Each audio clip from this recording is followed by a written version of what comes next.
Exposed, the $100 billion defection that blinded the USSR. The runway at Hakodate was too short. The MiG-25 screamed past the numbers, bounced, tore a fence, and skidded to a stop with fuel needles bleeding towards zero. Japanese police ran. The pilot climbed down, calm like he was stepping off a bus. 2 hours later, phones on 3 continents rang at once. The Foxbat, Moscow's myth, was sitting intact on foreign concrete. Engineers arrived expecting titanium and wizardry. They found steel and vacuum tubes. Here's the twist. The Autopsy didn't just embarrass a superpower, it forced the Soviets to rekey their entire sky. One man's sprint turned an empire's air shield into paperwork and panic. So the question is whether Viktor Belenko embarrassed Moscow. It's whether his 31 minutes over Hokkaido blinded the USSR long enough to change the Cold War's air calculus. Because what Japan and the United States learned from that single jet wasn't trivia. It was doctrine-level truth that air planners had guessed at for a decade and finally held in their hands. Start with the human angle. Belenko was 29, trained on a machine whispered about in Western briefings like a ghost. He was hungry, tired of shortages, and certain that the myth didn't match the cockpit he lived in. On September 6, 1976, he gambled everything: fuel margins, radar gaps, and the hope that a civilian runway would be open when his needles hit red. He didn't bring a theory, he brought evidence. Here's what the teardown revealed. The Foxbat's strength was brute speed and altitude, not agility. Its body was mostly nickel steel, not exotic titanium. Its radar ran on vacuum tubes, new vistas that shrugged at heat and electromagnetic pulse, but lacked true look-down, shoot-down. The engines could touch numbers that broke records, but only in straight lines and short bursts. In short, the super fighter wasn't a knife fighter. It was a sprinting interceptor, with limits hidden by secrecy and fear. That truth detonated quietly. In Moscow, air defense chiefs had to assume every friend or foe code, radar mode, and emissions habit known to a Foxbat pilot was now compromised. Rekey the IFF network. Rewrite ground control intercept procedures. Restrict operations. That's not a memo. That's a continental reset across regiments, depots, and ships. It costs time, parts, and pride. And while they did that, the West recalibrated its own fear. Their F-15's design bets, big radar, energy, altitude, suddenly looked exactly right. Here's the roadmap for how we'll tell it. First, the legend they built around a shadow. How a silhouette and a few blistering recon passes pushed Western programs to harden around a phantom. Second, the flight. The sprint to Hakodate. The fuel plan, the radio silence, the landing that almost didn't happen. Third, the autopsy. Steel, tubes, Smerche's brute power, and the envelope that mattered more than brochures. Fourth, the air shield. Inside Moscow's scramble to rekey the sky and the political contortions to deny weakness while fixing it. Fifth, the bill, where money bled, IFF swaps, radar rewrites, export headaches, and what that did to an already strained economy. Then we'll widen the lens. How the West rewrote tactics, how diplomacy danced around crates on a dock, what Belenko's life became under lights and threats, and how the MiG-31 answered with sensors over speed. By the end, you'll see how one landing measured not in meters, but in years, and how a single defection bent the Cold War's sky. The legend they built around a shadow. To understand the collapse, we start with the legend that held it up. For a decade, the Foxbat wasn't an airplane, it was a silhouette with a reputation. Western analysts saw grainy photos and contrails that didn't match their models. Big intakes, slab sides, wings like barn doors. The guesses started cautious, then hardened into policy. If it could climb like that, maybe it could turn like that. If it ran that fast, maybe it could do it forever. The fear didn't come from what they knew. It came from what they couldn't see. Meanwhile, something else was happening over the Sinai. Israeli radar crews watched a blip that refused to behave like anything in their books. Fast, very high, gone before the interceptors could climb. Those runs, at speeds that brushed Mach 3 in bursts, were reconnaissance Foxbats taking long, hot bites out of the map. The rumor mill converted those runs into a super fighter that could outrun missiles, outclimb eagles that didn't exist yet, and a knife fight while sipping fuel. It wasn't proof. It was enough to make budgets move. Inside briefing rooms in St. Louis and the Pentagon, engineers circling the F-15 program found their villain. They didn't know what the Foxbat weighed. They knew what it threatened. So they doubled down on a radar with reach, a fuselage that held energy at altitude, and a wing that wouldn't bleed lift under G. The mantra became simple. Not speed for its own sake, but speed you can use again after the merge. The Eagle would answer a Phantom with margin. If the Soviet jet could run, the Eagle would catch it at the top of the sky and finish it in the vertical. On the Soviet side, the logic wasn't mysterious. Their doctrine bet on time compression. If your interceptor can get to the path of a bomber raid sooner, you can shoot from a head-on geometry where turning doesn't matter. That meant brute thrust, big apertures, and a radar you could aim with a ground controller's finger from hundreds of miles away. Build it strong enough to live at the edge of heat, and you can ignore the dogfight your opponent wants. The Foxbat wasn't born to dance. It was born to sprint. But Western briefings didn't say sprint. They said super fighter. Micro stories tell how that felt on the line. A young Eagle driver at Luke Air Force Base taped a Foxbat silhouette above his locker like a rival's jersey. In Tel Nof, an Israeli controller kept a Polaroid of a radar scope with that Mac line drawn in grease pencil. In Langley, a colonel told a room full of new pilots, "If you see him, you're already late." Fear creates habits. Habits create programs. Meanwhile, the public got the legend in pieces. A defense magazine cover with a rendering that looked more like imagination than metal. A congressional hearing where someone said titanium out loud and the word stuck. If their SR-71 was a titanium arrow, why wouldn't the Foxbat be too?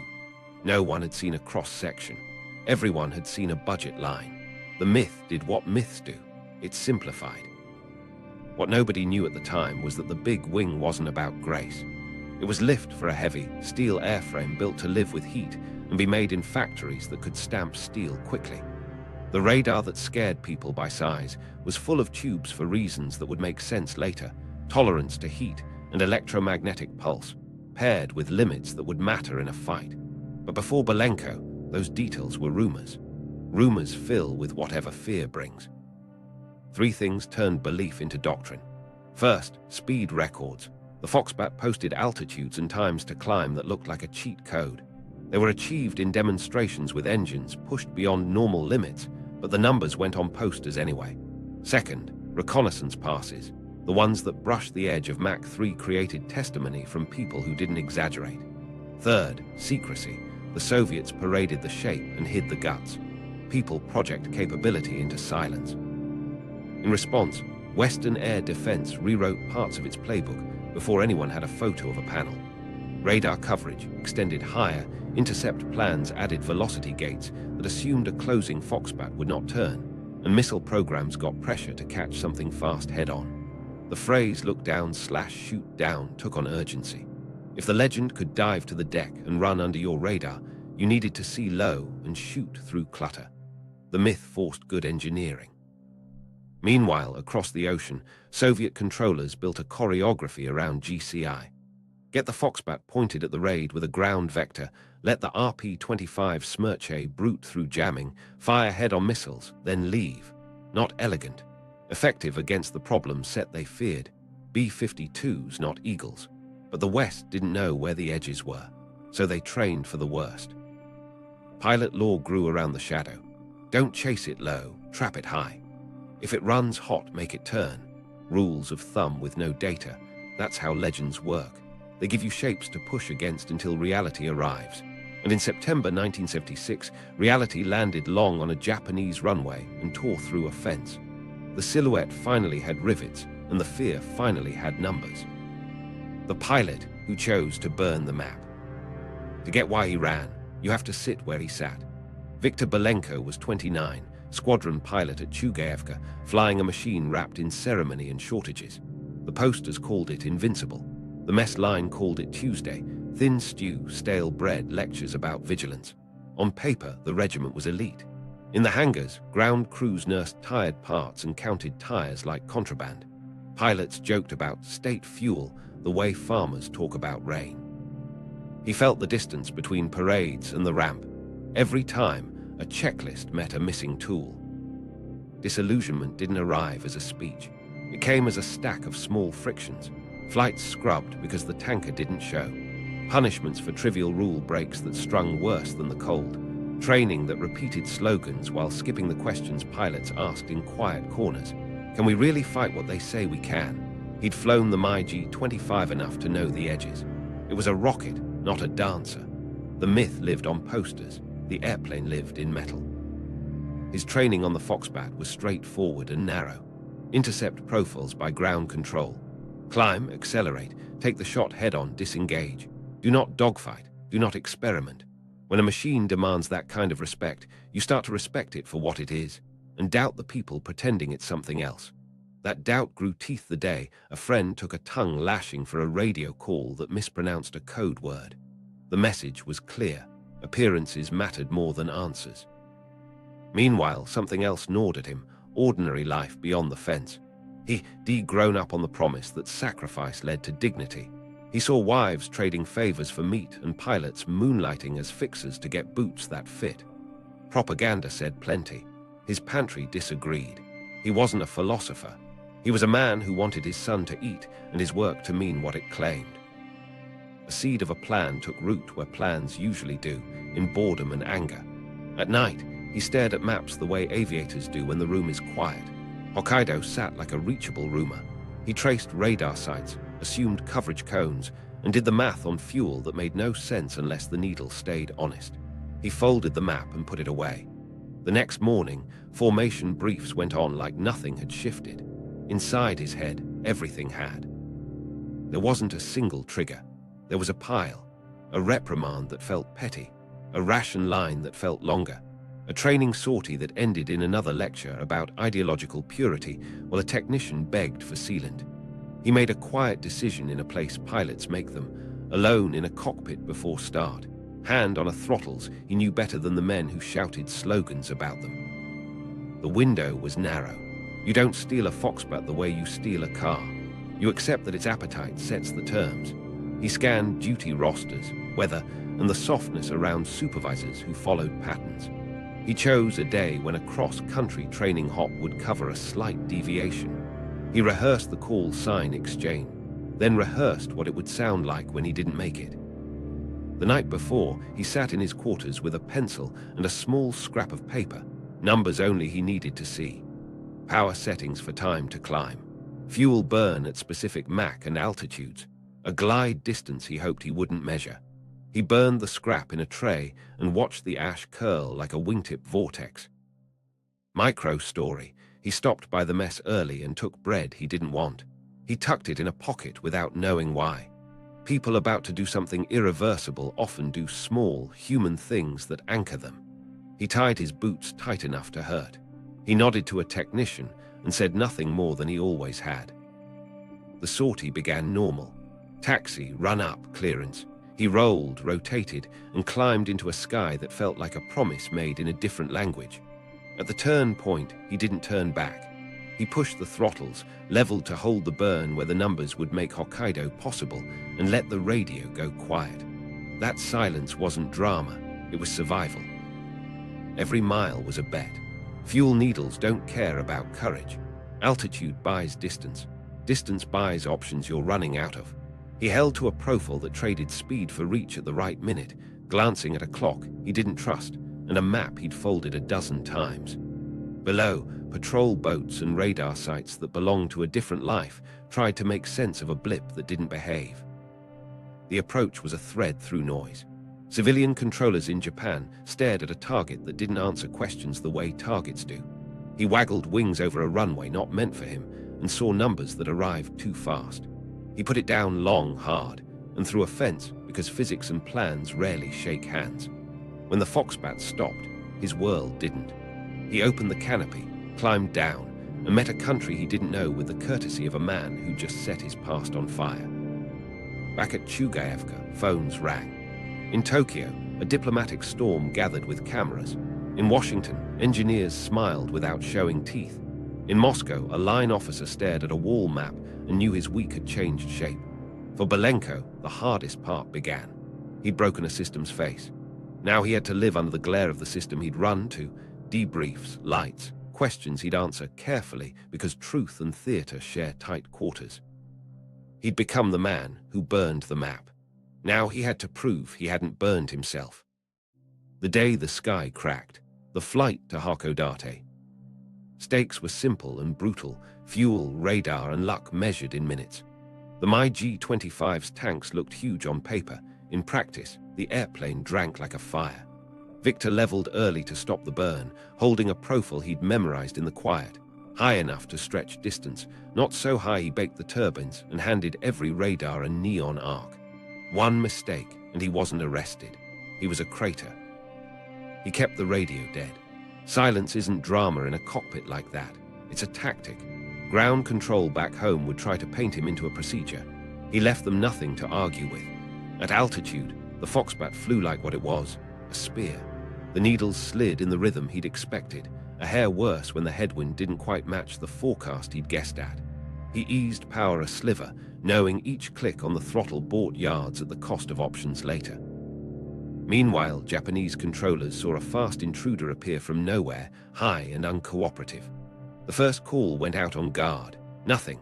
Then a second, tighter beam. Still nothing. Scramble orders moved through phones like sparks. F4s clawed up, but the geometry was wrong. He'd started far, high and hot. The intercept window narrowed to a guess while the track slid toward Hokkaido. Viktor dropped to keep heat down and bring the distance home. The cockpit smell turned to hot metal and insulation, familiar and unwelcome at once. He did the math again, because pilots always do the math again. Fuel to field, field to go around to nowhere. There was no go around. He set up for a civilian runway he'd only seen on a folded chart, and a gut sense of where the coast unrolled from grey to grid. Approach wasn't a plan so much as an argument with physics. He broke cloud and saw Hakodate strip too late for comfort, too short for pride. He bled speed with a nose that hated bleeding anything, held it just long enough to keep the bounce small, then ran out of long. The MiG hit hard, skipped, dug its gear into concrete that wasn't built for it, tore a fence, and skidded to a sullen stop with the needles flirting with zero. Silence followed, because even engines know when to quit. On the ground, Shock had a uniform, blue police jackets, hands up, eyes wide. Viktor climbed down slow, helmet off, body language small. He tapped the fuselage once, habit, not sentiment, and let himself be escorted by men who didn't know what they were walking beside. He asked for asylum with the calm of someone who'd already crossed the point where fear is useful. While that was happening in view of cameras no one had arrived with yet, phones lit everywhere else. In Moscow, the duty officer's voice went flat when the report hit. A Foxbat had landed in Japan, intact, not shot down, stolen, orders stacked fast. Ground every MiG-25 until you know what's exposed. In Tokyo, the cabinet looked at each other and saw two problems, sovereignty and opportunity. In Washington, the news moved like current.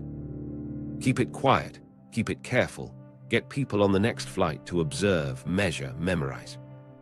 Japanese airmen ringed the jet with trucks like a makeshift curtain. The first technicians took photos to document what they could in case the politics snapped shut. Heat bled through panels. A curious sergeant brushed a hand near an intake and pulled back with a grin and a curse. Steel holds warmth longer than stories do. Viktor sat in a small room with tea he didn't drink and answered questions measured in layers. Who are you? Where did you fly from? What do you need? He needed safety. He needed someone to tell him he hadn't thrown his life into a wind for nothing. He looked tired in a way that isn't fixed by sleep. Outside, a translator explained to a police captain that this wasn't a normal trespass. It was an international event disguised as a bad landing. Scramble confusion gave way to a perimeter and then to a procession. Cameras arrived. So did men who didn't wear rank where you could see it. They looked at panel lines, rivet heads, the way access doors hinged, the way soot gathered near seams. Expect titanium, find arc-welded steel. Expect microchips, find vacuum tubes in cabinets built like safes. Expect a ballerina, meet a sprinter with a narrow job and a big engine. Back across the water, Soviet controllers replayed the last clear minutes they had and wrote a summary that made no one feel better. A training sortie deviated near the turn point, then an echo where a line should be. A commander tried a phrase that didn't carry weight, isolated incident, while a colonel began a list titled Assume Compromise. In that list lived IFF codes, radar modes, call signs, and habits. Habits are what hurt most. At Hakodate, engineers kept their distance from a machine that could still tell stories by smell. A fuel truck parked nearby without moving. The wrong nozzle for the wrong airplane exchanged glances with a man who'd never thought about nozzles. Marines or police with long guns shifted weight and tried not to stare. Somebody pointed at a stencil and wrote the characters down phonetically. Every small detail would become a report line. Viktor asked for a cigarette. He didn't smoke much. He smoked that one all the way to the filter like someone paying respect to a bridge he'd burned. He watched his airplane sit in a place airplanes like it don't sit, and he kept his face still because cameras make faces into arguments. The detachment from Tokyo arrived with a plan spoken softly. Crates later, covers sooner. Let the world see nothing but what we allow. The decision was simple and hard. Cooperate with the Americans on a teardown that had to look like a courtesy call and feel like a feast. Meanwhile, diplomats wrote letters that sounded stern and meant stall. The runway had been too short. The day had been too long. The sky, for a few hours, had been a hinge. The autopsy, steel, tubes, and the truth. Stakes were obvious the moment the first panel came off. If the myth died here, doctrine would shift on both sides by Monday. Japanese technicians took photographs like surgeons charting scars. American specialists, invited quietly, stood behind tape and counted fasteners, alloys, and access logic with their eyes. Expect titanium curves, find arc-welded seams. Expect microchips. See racks of vacuum tubes seated like little light bulbs in armored drawers. The surprise wasn't that it flew fast. The surprise was how it survived doing it. Action started with weight. A magnet told the truth, steel in the skin and structure, high-temperature stainless in the places that faced the heat. It wasn't crude, it was deliberate. Stainless steel kept its strength where titanium would have demanded an industry the Soviets didn't have at scale. Steel let you weld big, weld often, and fix with a torch in a field hangar. It also made the Foxbat heavy, so the wing had to be large. The big barn door wasn't agility. It was lift to carry mass and fuel to the heights where the job lived. Then the radar. They opened their RP-25 Smerch A and stepped back into an older museum that still worked. Vacuum tubes, new vistas, stacked in ranks, big waveguides, and cooling that looked agricultural until you noticed the robustness. Tubes weren't backward here. They shrugged at heat in a nose that baked at Mach 2.5 and kept working after electromagnetic pulse that could fry solid-state sets. The cost came in precision. Smerch A was powerful, good for head-on shots and burning through jamming, but it wasn't true look-down/shoot-down. It struggled with targets below the horizon line against ground clutter. That limitation matched the training profiles Belenko had flown. The airplane killed best from above and ahead, then left before anyone asked it to turn. Engines told another story.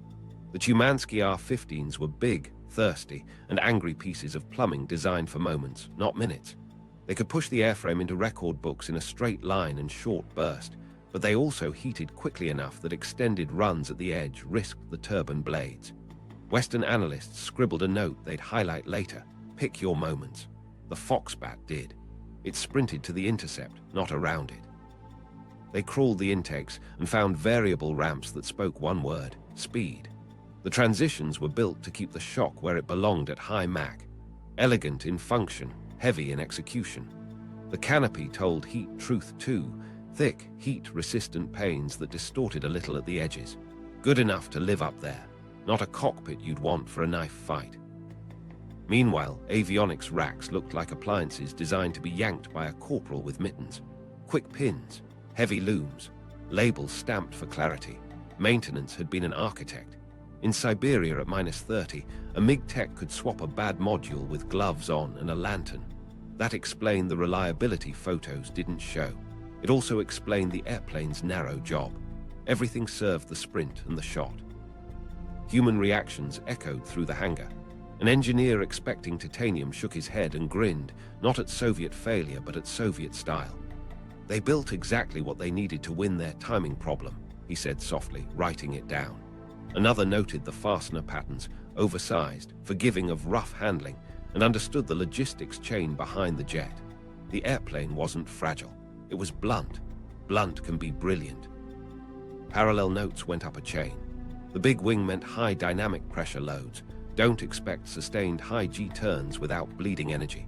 The radar strength demanded head on intercept geometry managed by ground control. The tube architecture suggested EMP resilience that would matter on ugly days. The airframe was steel because heat and industry said so. Every surprise closed a loop in Western briefing rooms that had guessed at shapes without rivets. Impact rolled out quietly but hard. The F-15 program looked like it had read the answer key. Big radar with true look-down/shoot down, engines that held energy high and returned it after the merge, structure that traded weight where it mattered for agility the Foxbat couldn't sustain. Tactics shifted too. Don't chase a Foxbat into its corridor, drag it into yours. Force a turn at the top, make it pay for mass, then finish where its radar stops helping and your radar keeps naming. In Moscow, the Autopsy's mirror cut deeper. Assume compromise of IFF logic, radar modes, emission schedules, and even maintenance signatures. A pilot debrief can teach cadence. When GCI speaks, what codes rotate when, which checkpoints matter in practice over doctrine. The machine on the floor told the rest. Parol transponder vulnerabilities would become someone else's science project. Jammer baselines needed new thoughts. Micro story from the hangar. A Japanese tech pulled a tube, held it up to the light, and smiled at the glow the room didn't see yet. A US engineer beside him nodded and wrote a number in his notebook twice. Across the world, a Soviet colonel added a line to a list. Rekey everything yesterday. The machine wasn't a miracle. It was a specialized answer to a Soviet question. How do you swat a bomber raid before the bombers get close? It did that job with brutal competence. The Autopsy didn't humiliate the airplane. It humiliated the myth that it could do every job. And that was the moment everything changed. The panic in Moscow, rekey the sky. Stakes hit before dawn.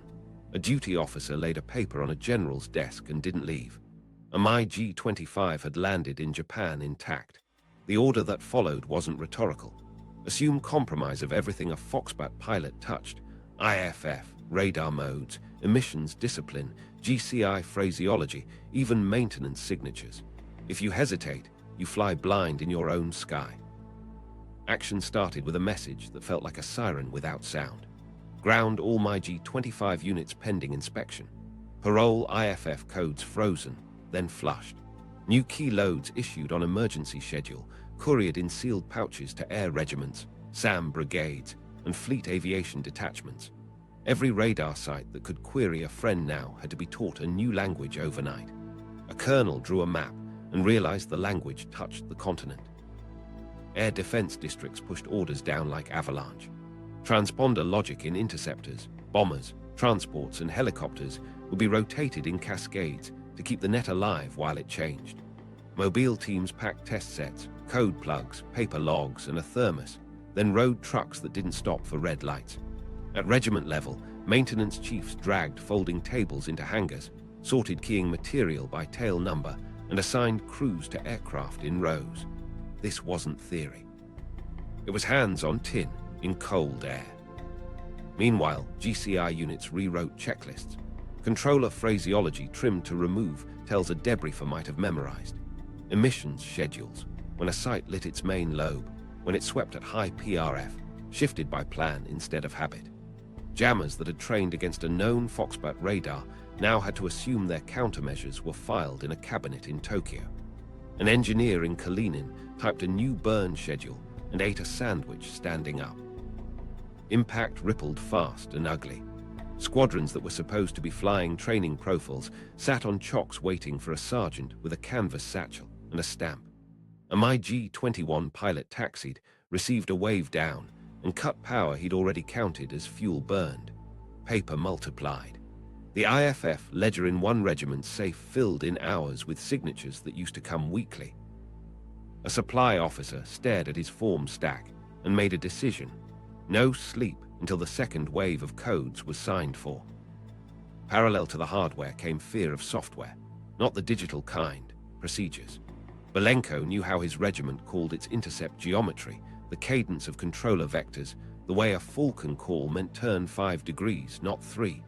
District commanders ordered drills with altered cadences.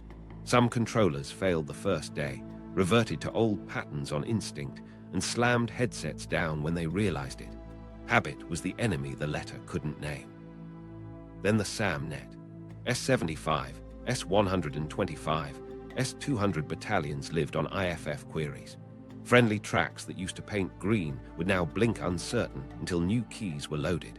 A brigade commander issued a rule that everyone hated. For 24 hours, visual confirmation on low confidence returns near bases.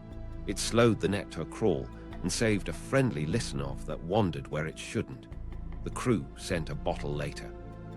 The commander didn't drink. Naval aviation learned the same lesson the hard way.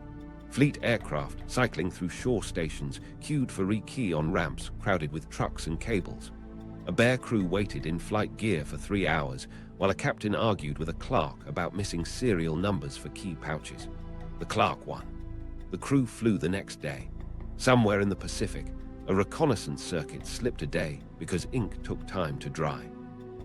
Politically, posture remained rigid. Pravda printed nothing. Internally, a meeting room filled with men who'd been told to smile for years. A general said the word incident with a straight face, and then signed a budget request that would swell a maintenance account by a number he didn't want to read out loud. Rekeying a continent meant more than paper. It meant spare transponder boxes pulled from depots, test equipment rerouted from factories, and trains that now carried crates instead of coal. Details cut small and deep. A regiment on the steppe opened a key pouch and found moisture damage. They radioed for replacement and got silence for 20 minutes because a relay station's operator was in another room arguing about a dispatch he hadn't signed. A corporal heated a stove, dried the paper, and swore he'd never admit it. It worked. He didn't brag. Morale sagged under the weight of being suspected by implication. Pilots sat briefing rooms and stared at photographs of a man they'd flown with. Some called him traitor and meant it. Others said nothing because they recognized the mess line he'd eaten in. A political officer gave a speech about vigilance. Afterward, a crew chief asked for more rags and got a pamphlet instead. Across design bureaus, engineers wrote lists, update Smirch A emission tables, review missile seeker ECCM assumptions, audit Parol hardware for tamper detection. Someone finally admitted the thing everyone knew. Vacuum tube radars resisted EMP, but doctrines didn't resist complacency. The airplane had survived its myth. The system around it was bleeding from paperwork cuts. By week's end, flight resumed in halting chunks. Jets taxied with fresh codes, controllers read vectors with new rhythms, SAM crews trusted their greens again. The bill would arrive at quarters close. Lost hours, deferred upgrades, overtime the state pretended didn't exist. The Pride bill arrived sooner.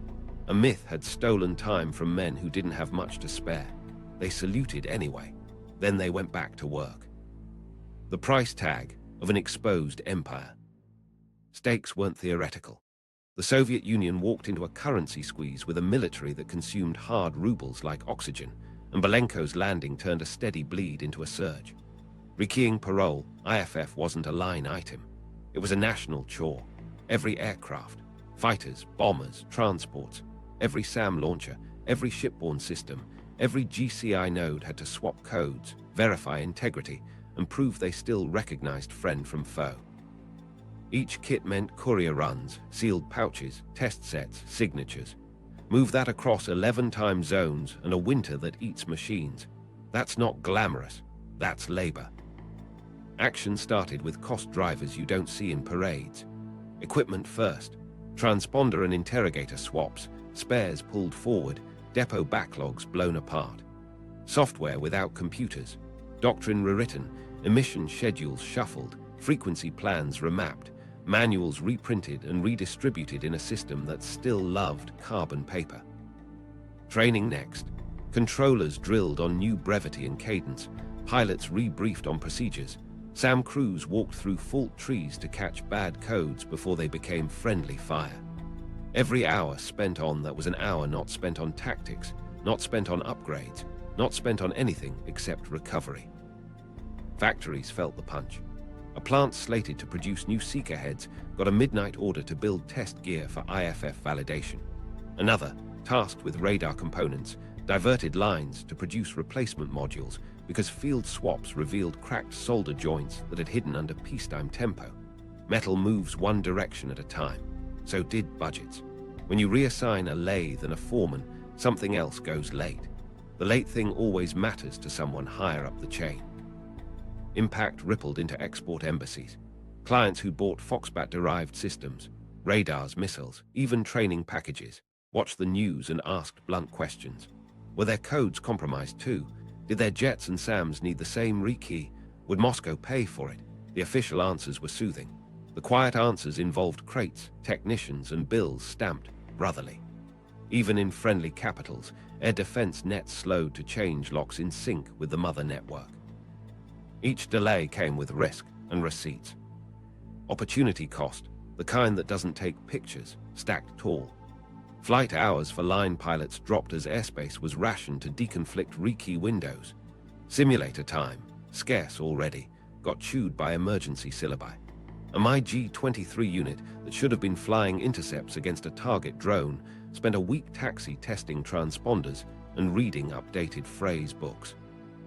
A regiment due for engine swaps on schedule pushed into the next quarter because transport trucks were busy hauling sealed pouches and test rigs. Engines don't care about memos. They care about hours and heat. Somebody's fleet paid later. The macro picture didn't blink. Oil prices wobbled. Agriculture missed targets again. Now defense planners had unexpected draws, overtime at depots, per diem for traveling techs, rail priority for crates that couldn't wait, fuel burned by aircraft flying verification profiles.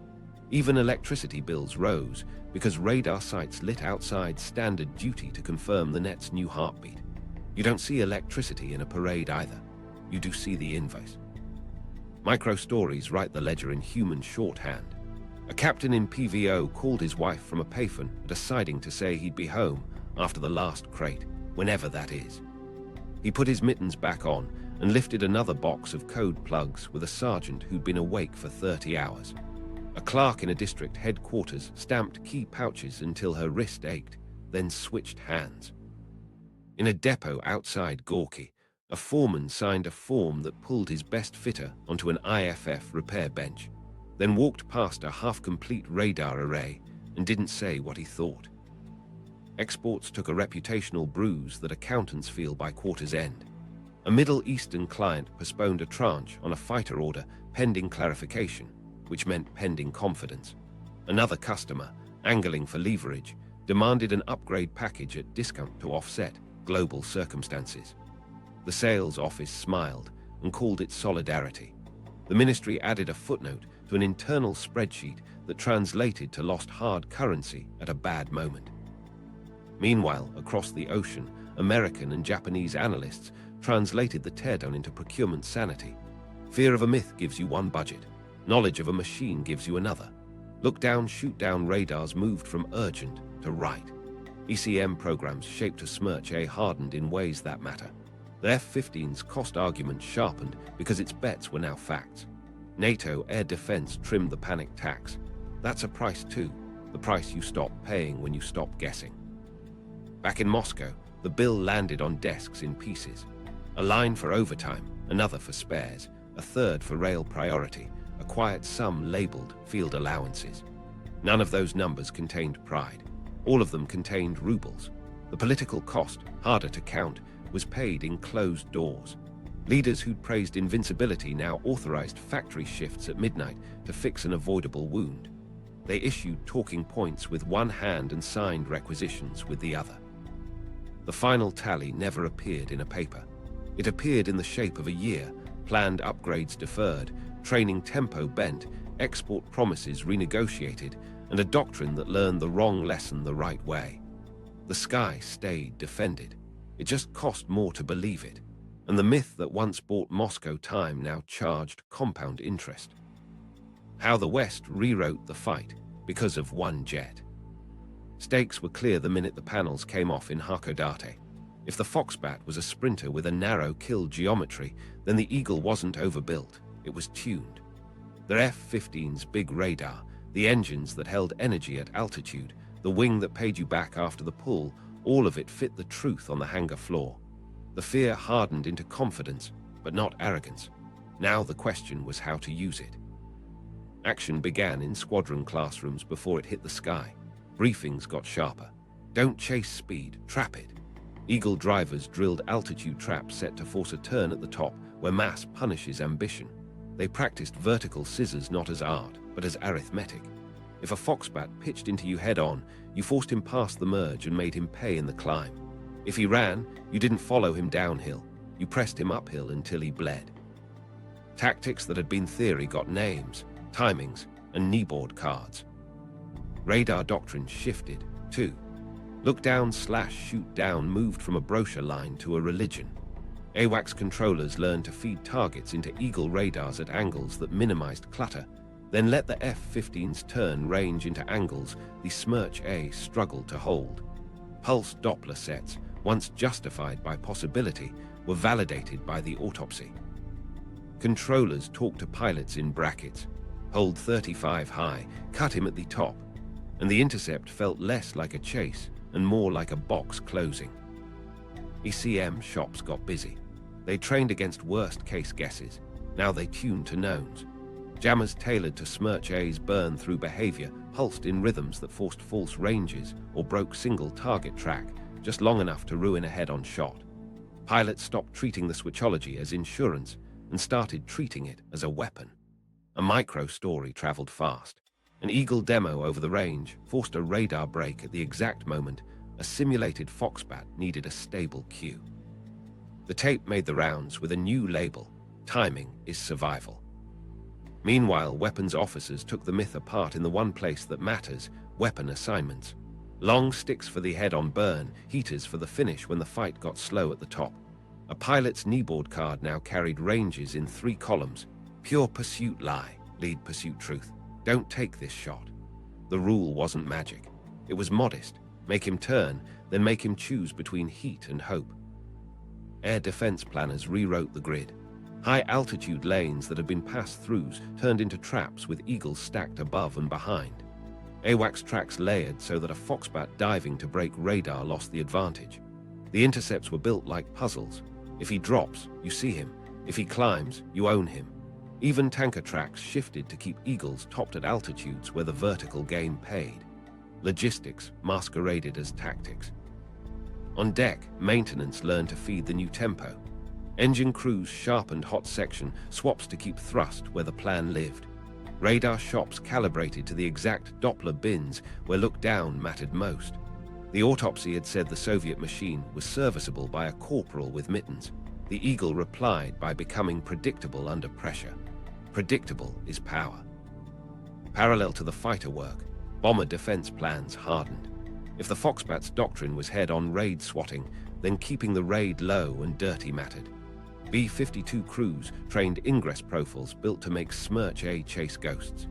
ECM pods got software bumps that didn't look like much on a bench and changed a timeline in the air. Cruise missiles crept into the conversation differently, too.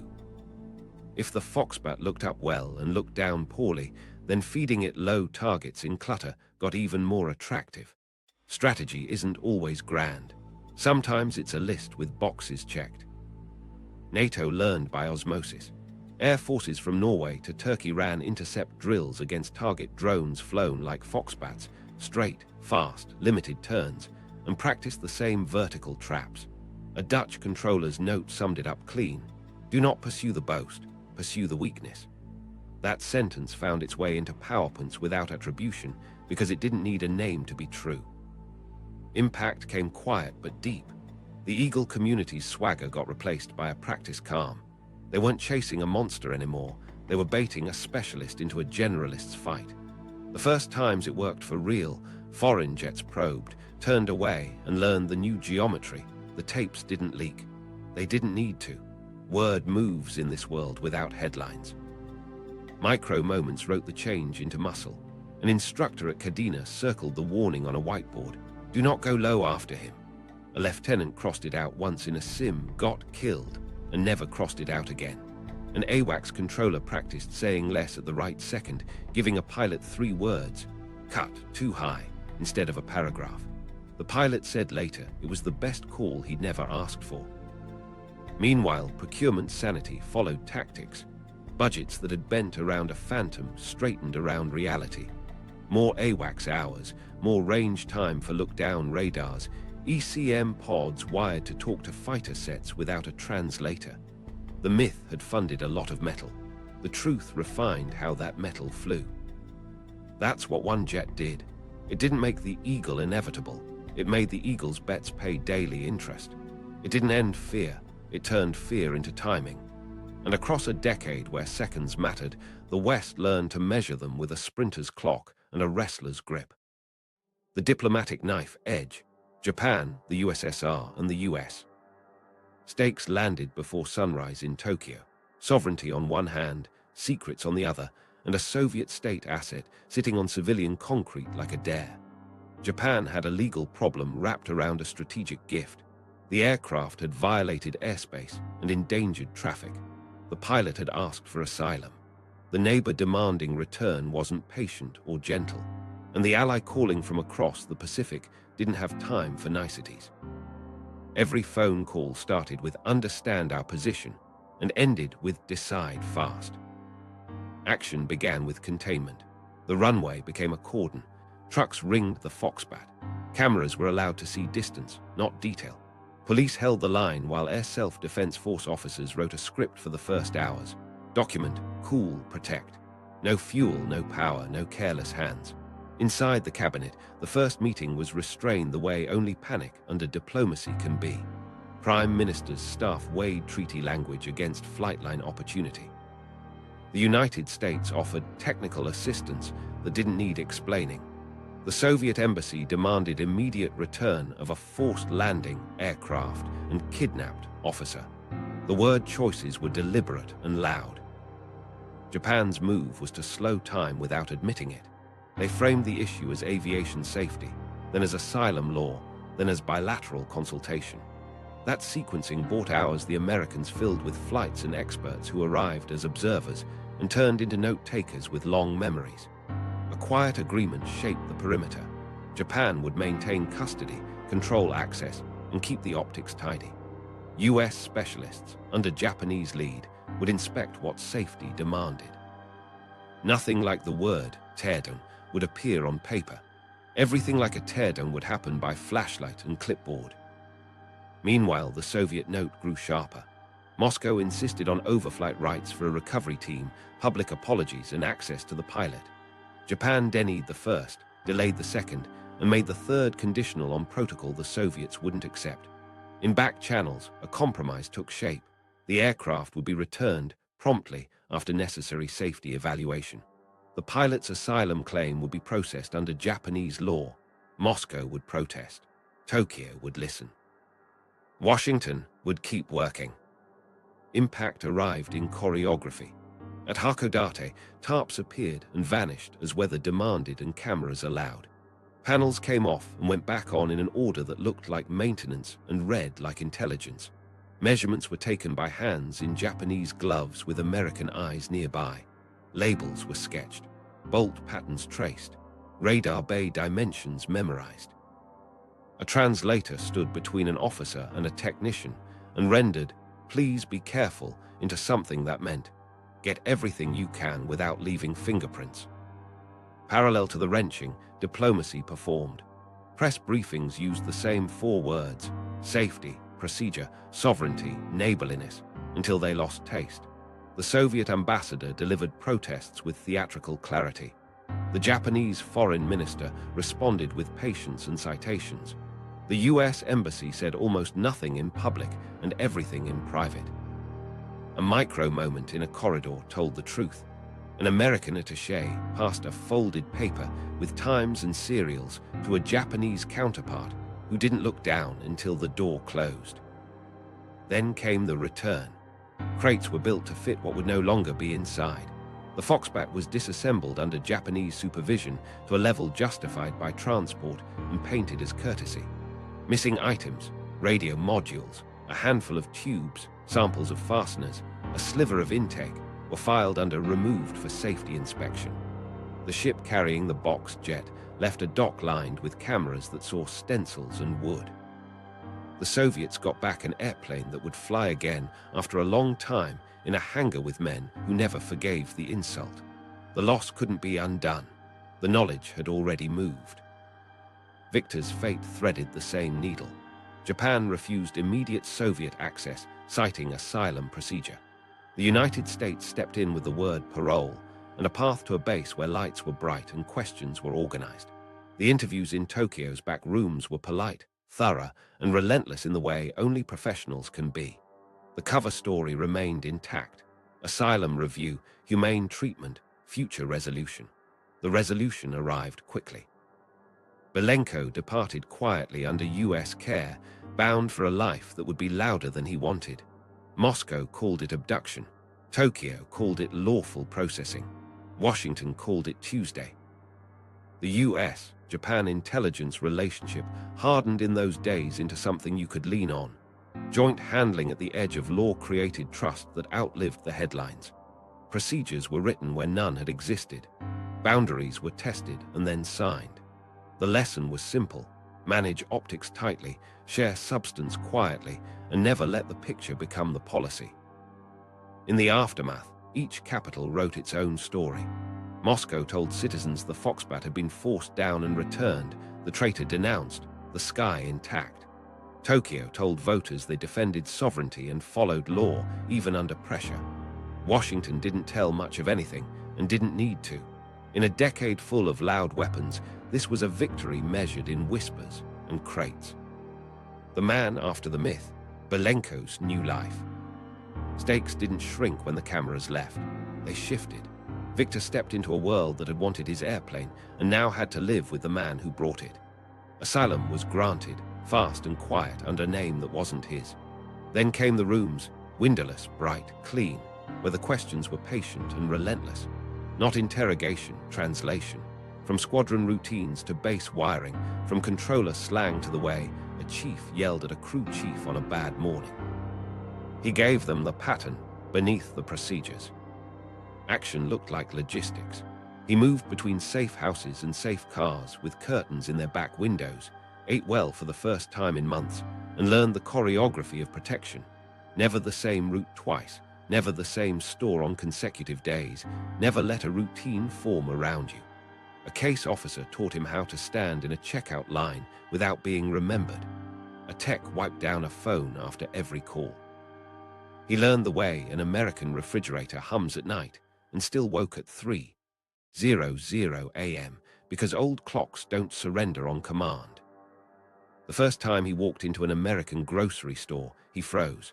Rows and rows of bread that didn't need ration cards. Fruit piled high, not bruised, not measured by a clerk's frown.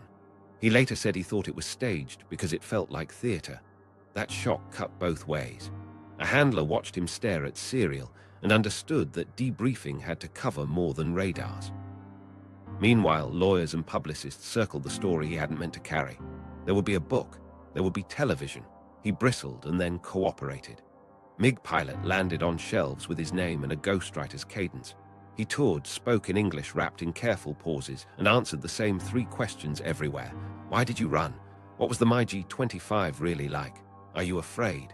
The answers didn't change. The fear did. It moved from state to personal. In letters and interviews, Soviet voices called him traitor. In certain rooms, Americans called him hero and then argued about per diem. The impact ran beyond optics. His briefings refined Western understanding of Soviet flying culture in ways no diagram could. How a squadron chief decided who got the first new tires. How a political officer measured zeal by how you stood at attention after a 12-hour shift. How pilots discussed fuel in jokes because complaint was dangerous. Those human details salted the technical record, made it real. Trainers wrote new vignettes into courses with his voice tucked between lines. He tried to become a civilian. It didn't fit at first. A driving test felt absurd to a man who had ridden a rocket to a fence. Factory work felt honest but small. He learned routes to work that case officers blessed and neighbors didn't notice. He dated carefully, married once, then walked through a divorce that had nothing to do with geopolitics and everything to do with two people trying to build a life in a house wired with habits. The second marriage held longer. He raised a family in places where kids rode bikes without a minder. Micro-stories made him vivid. At a county fair, a kid pointed at a model airplane on a table and said Foxbat with pride. Victor smiled, paid for a hot dog, and kept his back to a wall. At a stoplight, a man honked hard and swore. Victor didn't flinch. He'd known different horns. At a talk on a base, a young pilot asked if the MiG-25 was better than an Eagle. Victor shrugged and said, "At what?" The room laughed and wrote it down. Propaganda wars never let him go. Soviet broadcasts painted him as unstable, greedy, a liar coached by the CIA. Later, after the USSR fell, some voices softened to contempt disguised as pity. He didn't answer in kind. He kept his comments to machines and men, not flags. Still, threats hummed at the edge of his days. Anonymous calls, a sighting of a car that shouldn't have been on his street, a letter that used old squadron nicknames only a handful of people could have known. Protection teams stayed polite and close. He missed flying like a limb. The closest he got was public air shows where jets screamed past and people clapped. Sometimes the organizers asked him to stand. He did, nodded, and sat down before the applause turned his story into a trick. He coached a little, consulted a little, and accepted that the part of his life measured in Mac would never come back. The part measured in mornings did. He got very good at ordinary. Parallel to his quiet, the system he broke kept echoing. Journalists called every few years to staple his name to a new anniversary. He obliged if the questions were honest. He refused when the angle felt cheap. He aged into a man people recognized at defense conferences and hardware stores, the way America holds certain immigrants close and at arm's length at the same time. The reflection he offered surprised people who wanted tidy. He said the MiG-25 was exactly what it needed to be for the job it had. He said his country taught him to love flying and lie to himself. He didn't pretend asylum turned him into something else. He was a pilot who changed runways, not a prophet. That modesty kept him whole. In the end, the man after the myth lived a life that would have bored the myth. That was the point. He survived the spotlight the way he survived that landing, too fast, a little long, through a fence, and then full stop, breathing hard. He built days. He left the rest to people who write books. The Counterpunch, MiG-31, doctrine tweaks, and a leaner myth. Stakes didn't vanish when the crates shipped. They evolved. Inside design bureaus and air defense staffs, the question snapped into focus. If speed without sensors wasn't enough, what closes the window we just watched open? The answer arrived with a familiar silhouette stretched longer, heavier, and wired like a network node. MiG-31, Foxhound, wasn't a Foxbat with new paint. It was a different animal built to erase the gaps Belenko's jet exposed. Action started on paper and ended in cold air. Engineers took the MiG-25's strengths, range, altitude, raw thrust, and bolted on the system the Foxbat never had. Zaslon, a passive electronically scanned array radar that could look down, look out, and look across. No more burning through with brute power alone. Zaslon found targets in clutter and shared them. A data link stitched Foxhounds together so four jets could act like one. One paints, one tracks, one shoots, one covers. Pair that with R-33 long-range missiles built for head-on intercepts against bombers and cruise missiles, and you get a machine that hunts the raid, not the rumor. Meanwhile, doctrine bent away from worshipping speed as a personality trait. Air defense wrote in distributed brains. Ground control still vectored, but the cockpit stopped being a passenger.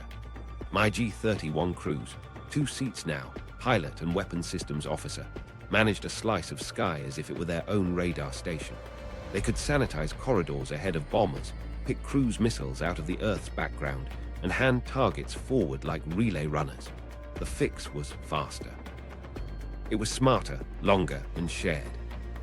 Impact showed in how the Soviets drew lines on Arctic maps. Foxhounds ran barrier patrols under weather the Foxbat hated, their Zaslon arrays seeing low and far. A bear launching a standoff missile became a solvable geometry. Detect the launch early, hand it across the net, and drive an R-33 through the shot line. The old doctrine, get there first, shoot, leave, mutated into control the approach, starve the threat of routes, and leave it with bad choices. Parallel adjustments trimmed the theater Belenko had exposed. GCI phraseology standardized and simplified. Controllers, rhythms stopped broadcasting habit. Emission plans randomized by clock, not convenience. Parol upgrades crept in, with tamper checks that made keying less about paper and more about proof. Radar sites traded some brute S-band muscle for smarter processing, clutter rejection, track while scan, and modes that cared less about one big target and more about many small ones. The network got less heroic and more boring. That's what you want if you expect surprise. Micro-stories marked the transition. A young controller in Komsomolsk pulled a Foxhound pair off a scripted intercept and let Zaslon sort a tangle of returns near the deck. Cruise missiles in exercise paint popped out like fish under ripples. The pair killed 4 with simulated shots in under a minute. Afterwards, the general visiting the scope didn't smile. He said, again, and the crew ran the tape twice more slower, until the rhythm felt like a drill, not a trick. Meanwhile, the legend wrapped itself thinner. Soviet press didn't brag about titanium arrows anymore. They talked endurance, coverage, and integrated interception. The Foxhound never got the Foxbat's poster swagger. It didn't need it. It had receipts. Western pilots who trained against Foxbat profiles quietly updated the kneeboard. Don't count on beating him below the horizon. He'll see you there now. AWACS crews learned to treat Zaslon like a peer, not a relic. ECM shops stopped assuming tube radars couldn't be clever. They tuned jammers to smear R-33 seekers and practiced timing that upset multi-ship cooperation. The chessboard gained pieces on both sides. The quiet doctrine tweak mattered most. Dump the single hero intercept for layered denial. In the far north, Foxhounds worked with ground radars and long-range SAMs to build a sieve instead of a net.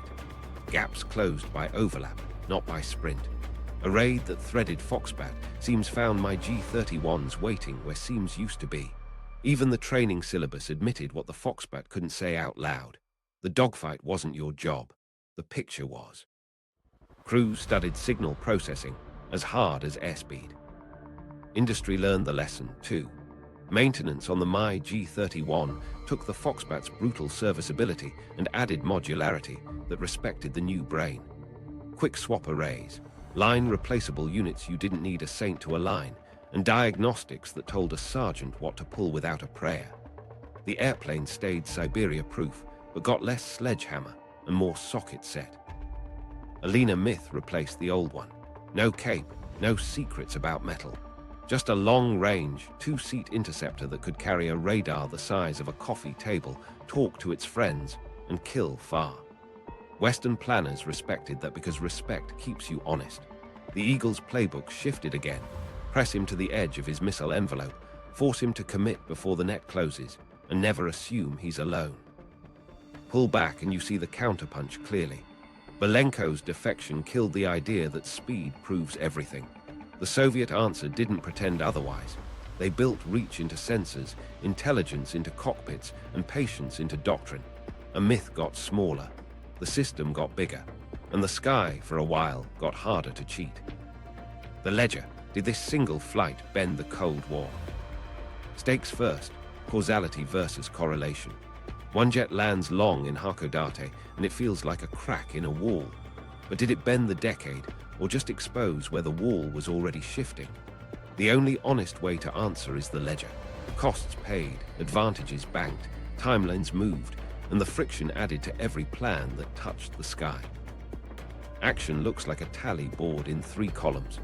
In the first, the Soviet cascade. Rekeying Parol IFF across a continent, flushing codes through fighters, bombers, SAMs, ships, and GCI sites. That meant transport priority, depot overtime, test gear retooled, and training syllabi shoved aside. It meant export headaches, clients demanding fixes, discounts, or both.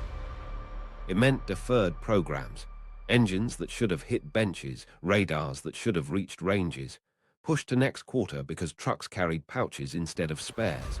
Nothing glamorous, all expensive.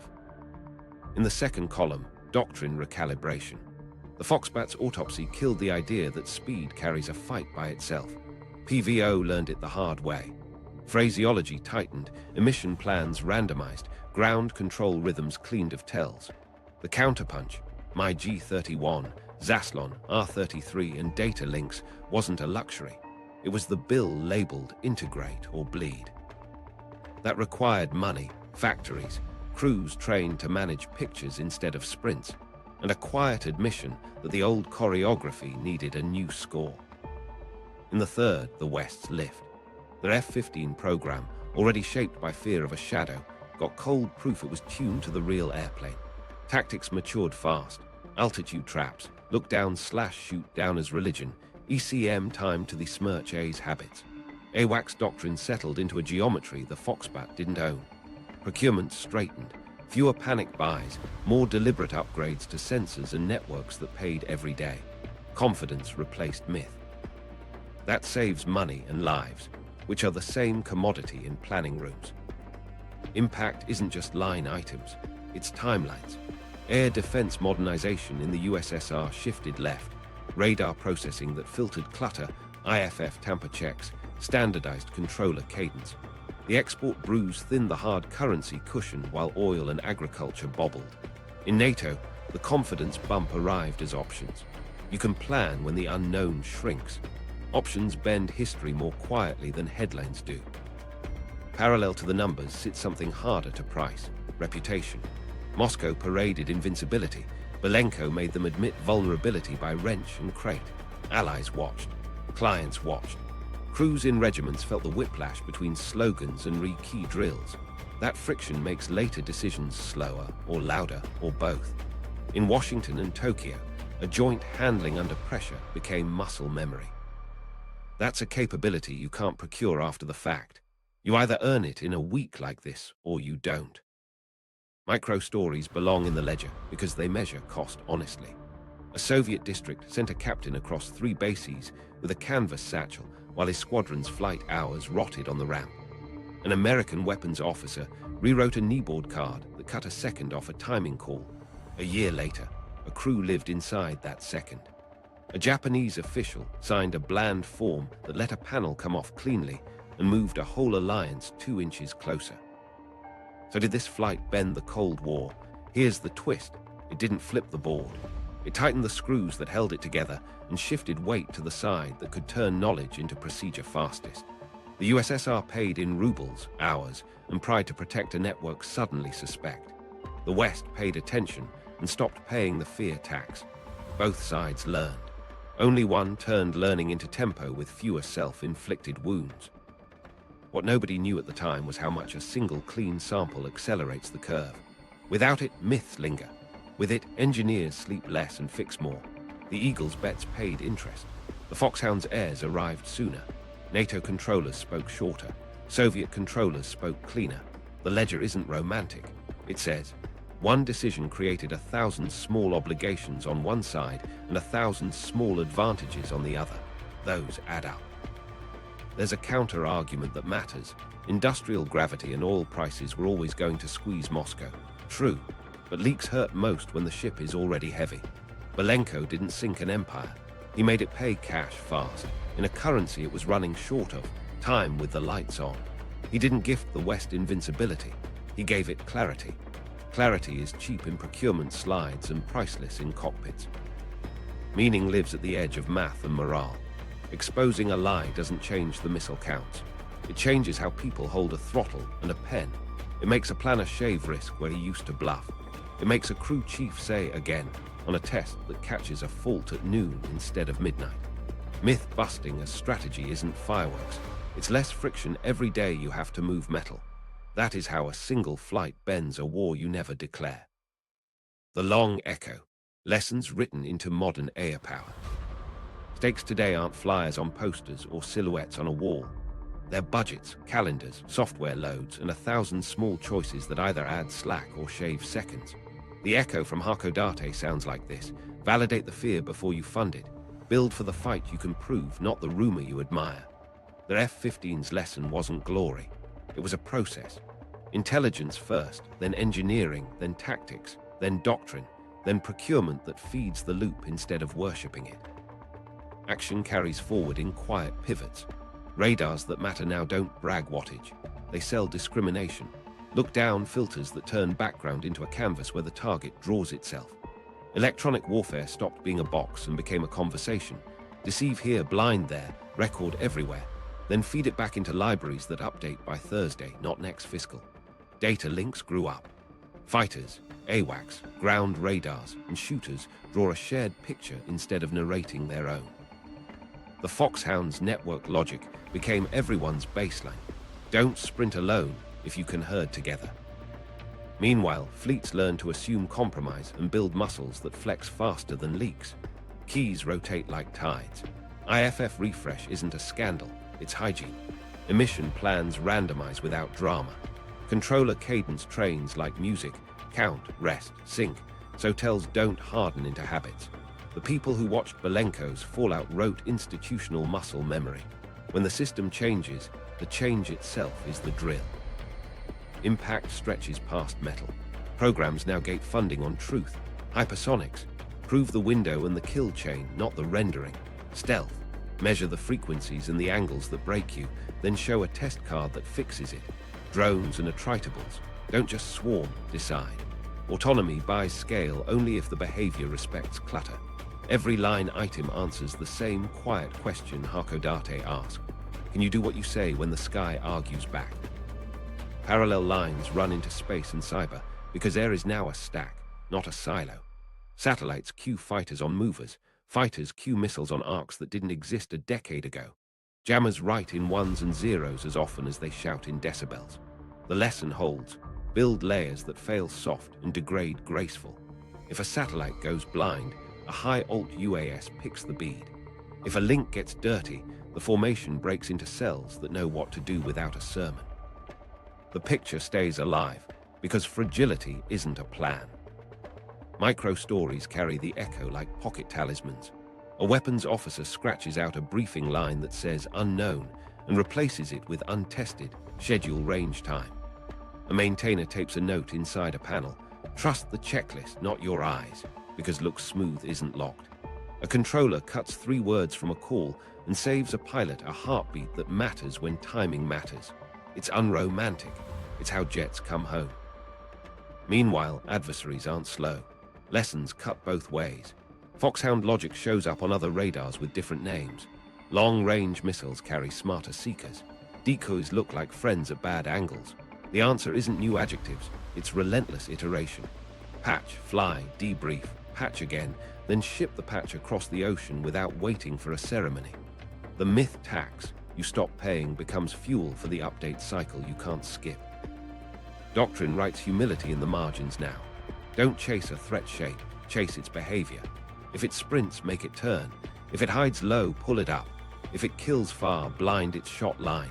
If it talks, listen. If it doesn't, hunt its silence. That grammar works for bombers, cruise missiles, drones, and whatever shows next. It worked on a steel sprinting interceptor in 1976. It works better on software today. Procurement learns last, then makes it real. Contracts tie money to test cards. Multi-year buys flex for inserts, not just counts. Open architectures stop being buzz and become sockets you can pull on a rain slick ramp. A captain with a laptop and a checklist can load a new jammer technique on Tuesday because the program office stopped protecting yesterday's version. That bureaucracy shift looks small on paper. It wins time in air. The echo hits people hardest. Intelligence officers stop selling certainty. Pilots stop selling swagger. Engineers stop selling miracles. Everyone sells odds, timing, and the next rep. You can feel it in the way squadrons rehearse the boring things until they can do the exciting ones without thinking. You can see it in allies who learn the Hakodate playbook. Share quietly, act cleanly, and let the crates tell the story later. The last line is simple and ugly. Myths are expensive, and the invoice always arrives during a crisis. The cure is cheaper and harder. Measure, then build. Teach truth until the lie loses oxygen. Viktor Belenko gave the West a clean sample. The echo is the habit of turning secrets into procedures before they become problems. That's modern air power, less thunder, more cadence. Resolution and meaning. One pilot didn't topple an empire. He forced it to pay in time, rubles and pride, while handing his enemy clarity. That clarity still writes checklists. If you want the untold breaches that rewired doctrines, the takedowns that started with rumors and ended with crates, subscribe and watch the next story we've queued. We're tracing another perfect weapon that cracked under inspection and the quiet fixes that followed.